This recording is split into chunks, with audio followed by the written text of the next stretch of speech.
The World Economic Forum defined energy poverty is the lack of access to sustainable modern energy services and products. It can be found in all conditions where there is a lack of adequate, affordable, reliable, quality, safe and environmentally sound energy service to support development. Despite the fact energy is the engine of civilization, nowadays access to adequate and affordable sources is not equally distributed on the planet. In South Asia alone, over 1 billion people are struggling with extremely limited access to energy. Human development and energy use are, intrinsically linked. Energy is needed to fulfill basic human needs like clean air, health, food and water, education, human rights, and it is fundamental to the development of every economic sector. But energy costs are sky high due to geographical tension across the globe. So, energy scarcity in the shadow of plenty, despite the liquefied petroleum gas and the light emitted, revolution in India, access to energy is found to be limited among Indian households, especially among the rural household. So, let us understand energy poverty in the context of India and alternative sources of energy. So, what are the causes of energy poverty in India? So, lack of energy we see because of the lack of modern energy infrastructure like power plants, transmission lines, underground pipeline to deliver energy resources such as natural gas, petroleum to rural area lead to energy poverty. They have heavily, relied on a traditional biomass such as wood fuel. So the largest oil producing country in Africa is second only to India in the number of people living without electricity. Without infrastructure for gathering or delivering natural gas, much of the natural gases produced in oil field of Nigeria is flared off. So households at a lower level of income and development tend to be at the bottom of the energy ladder using fuel that is cheap and locally available but not very clean nor efficient. So disproportionately high loss of energy during energy conservation is the primary factor of energy poverty. So, like geopolitical, instability result into disturbance in globally energy supply chain. So, India's oil import bill soared to $119 billion in the fiscal year that is ended on March 31, 2022. It's as energy prices exploded after the Ukraine conflict. So, like energy poverty is regarded as one of the aspect of income, poverty. So, provision of energy services like electricity facilitate industrial and agriculture growth in the country. Such growth and development enhance the livelihood opportunity in terms of greater level of employment and entrepreneurial, opportunities. So, this shall further translate into higher income of the household and subsequent reduction in poverty levels. So, the poor household, both urban and rural, spend a large share of their total expenditure on acquiring energy fuels as compared to household above the poverty line. In view of economic development, it became important for the household to have access to clean energy fuels on a regular basis.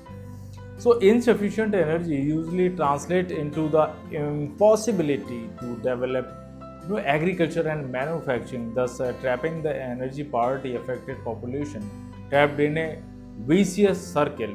They cannot afford the energy that can drive them out of poverty. So burning of traditional energy fuels such as wood, dung, crop residue causes indoor air pollution which causes considerable damage to human health. It is estimated that one of every four of the annual global parameters, like we can see, out of whom 90% are women as they work in close proximity to these fuel in poorly ventilated kitchen.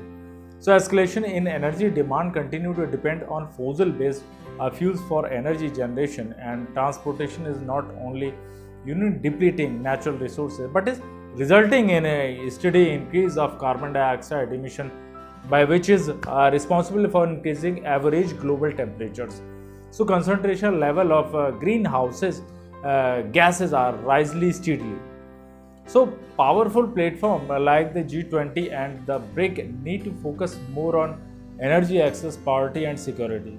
So global intergovernmental organization should be established dedicated to just energy transmission, energy access, and justice and energy and climate. To facilitate policy makers and other relevant stakeholders, it is important to collect data of intra-household and collective, difference to clearly establish the relationship between energy income and gender disparity and bridge the energy gap between different sections of the society. So, like energy generated from renewable sources will be cleaner, greener, and more sustainable. So, project involving renewable sources can also make a positive contribution to low carbon development strategies and will generate employment opportunity for the working population of the country. So, robust institutional, if I'm talking about, so linkage between different sectors such as the energy sector, manufacturing sector, health sector, and the finance sector is required to provide energy efficiency, machinery and subsidies to the household in India. There is a need for institutions in different sectors to come together and offer services as bundled packages for alleviating energy part. So, like awareness campaigns related to subsidies and a tutorial related to advance in technology must be organized at the lowest level to improve awareness towards efficient energy consumption. There is a need to set up a monitoring mechanism to oversee implementation of policy in true spirit.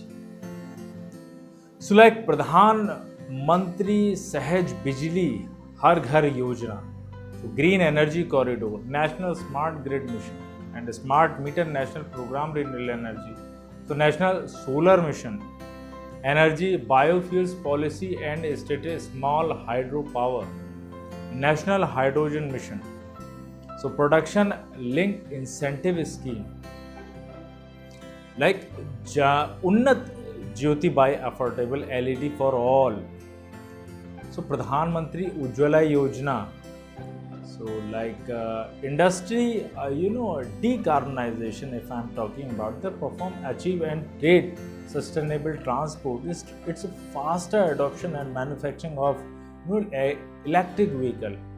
So smart city mission, if I'm talking about, so there are international solar alliance, clean energy ministerial mission innovation. So there are a lot of schemes are running by central government. Thanks for watching.